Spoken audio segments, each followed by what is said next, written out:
ಯಾಕಪ್ಪ ಇಲ್ಲಿ ACP ಸಾಹೇಬ್ರ ಜೊತೆ ಇದೀನಿ ಕಣ, ಬದ್ಲು ತಡಿಯೋ. ಯಾಕ ನಿನ್ಗೆ ಅರ್ಜೆಂಟೇನ ಮನೆಗೆ ಹೋಗಕ್ಕೆ? ಹೋಗ್ಬಿಡ. ಅದೇ ಬರಲ್ಲ, ಏನಾಗಲ್ಲ. ಇಲ್ಲಿ ಸಾಹೇಬ್ರ ಜೊತೆ ಇದೀನಿ, ಬರ್ತೀನಿ. ಆಯ್ತು. ಇಲ್ಲೇ ACP ಸಾಹೇಬ್ ಇವತ್ತು ಅಲ್ಲಿ ಹಳ್ಳದಲ್ಲಿ ಬಿಟ್ಟಿದೀನಿ. ACP ಸಾಹೇಬ್ ನೋಡೋಣ ಅಂತ ಇಲ್ಲಿ ಕರ್ಸ್ಕೊಂಡಿದೀನಿ. ಸರಿ, ಅಷ್ಟೇ. ಆಯ್ತು. ಈಗ ನೋಡಿ, ಏನ್ ಎಕ್ಸ್ಪೆಕ್ಟೇಷನ್ ಅಲ್ಲ ಇರ್ಲಿ. ನನಗ್ ಬೇಜಾರಾಯ್ತು ಇವತ್ತು ಹೋಗಿ ಹಿಡ್ಕೊಂಡಿದ್ದು ಇದ್ ಮಾಡಿದ್ರು. ಯಾಕಂದ್ರೆ ನನಗೆ ನನ್ ಸೀಟ್ ಉಳಿಸ್ಕೋಬೇಕು. ಇಲ್ಲ ಮತ್ತೆ ಇವ್ರು ಇನ್ನೂ ಒಂದ್ ವರ್ಷ ಇರ್ತಾರೆ. ನಾನ್ ವಿಶ್ವಾಸಕ್ಕೆ ತಗೊಂಡು ಒಂದ್ ವರ್ಷ ಅಲ್ಲ. ಇಲ್ಲ ಇವ್ರು ಹೊಸದಾಗಿದ್ದಾರೆ HC ಸಾಹೇಬ್ರು. ಅವ್ರ ಹತ್ರ ಒಳ್ಳೆಯವರು ವಿಶ್ವಾಸ ಉಳಿಸ್ಕೊಂಡ್ರೆ ನಾನ್ ಏನಾದ್ರು ನಿಮ್ಗೆ ಸ್ವಲ್ಪ ಆಟ ಆಡ್ಕೊಂಡ್ರೆ ಮಾಡ್ಕೋಬಹುದು. ಅವ್ರೇನಂತಾರೆ ಗೊತ್ತಾ, ಇವ್ರ ಮನೇಲಿ ಆಗಿದ್ರೆ ಗೊತ್ತಾಗಿದೆ ಸರ್, ನನ್ನ ಹತ್ರ 30 ಜನ ಬಂದು ಹತ್ತಿದ್ದಾರೆ ಸರ್.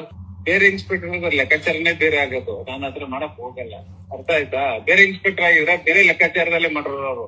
ಅವರೆಲ್ಲ ಇಂತಿಂತ ಸ್ಟೇಷನ್ ಬರಲ್ಲ. ಅವ್ರು ಎಲ್ಲ ಬರೋದು ಅಂತಲ್ಲ, ಎಲ್ಲ ಔಟ್ಸ್ಕರ್ಟ್ಸ್ ಅಲ್ಲಿ ಅಂತವ್ರಾಗಿದ್ರೆ ಇಷ್ಟೊತ್ತಿಗೆ ಅದು ಬೇರೆ ಕಥೆನೇ ಆಗಿರೋದು.